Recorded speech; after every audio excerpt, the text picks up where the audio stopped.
നല്ല തണവുള്ള കാലാവസ്ഥയും നല്ല വെയിലുമാണ് മുന്തിരിക്ക് വളരാനായിട്ട് വേണ്ടത്.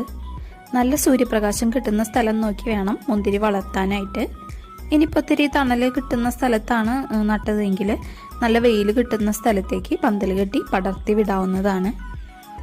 മുന്തിരി നമുക്ക് സീഡ്സ് പ്രൊപ്പഗേഷൻ വഴി വളർത്തിയെടുക്കാം. പക്ഷെ അതിലും നല്ലത് ഇതിൻ്റെ സ്റ്റെം കട്ടിങ്സ് കിളിർപ്പിച്ചെടുക്കുന്ന തൈകളുണ്ടല്ലോ, അത് നഴ്സറിയിൽ നിന്ന് വാങ്ങാനായിട്ട് കിട്ടും. അത് വാങ്ങി നടുന്നതാണ് ഏറ്റവും നല്ല ഒരു ഓപ്ഷൻ എന്ന് പറയുന്നത്. പിന്നെ മുന്തിരി നടുമ്പോൾ ഒരിക്കലും ചെറിയ ചെടിച്ചട്ടിയിലൊന്നും കൊണ്ട് നടരുത്. ഏറ്റവും നല്ലത് നല്ല കുഴിയൊക്കെ എടുത്ത് മണ്ണിൽ നേരിട്ട് നട്ടു കൊടുക്കുന്നതാണ്. മുന്തിരി എന്ന് പറയുന്നത് ഒരല്പം കെയറൊക്കെ കൊടുത്തു കഴിഞ്ഞാൽ 25-30 വർഷത്തോളമൊക്കെ നമുക്ക് വിളവ് തരുന്നൊരു ഫ്രൂട്ടാണ്. അതുകൊണ്ട് തന്നെ മണ്ണിൽ നട്ടു കൊടുക്കുന്നതാണ് ഏറ്റവും നല്ലത്.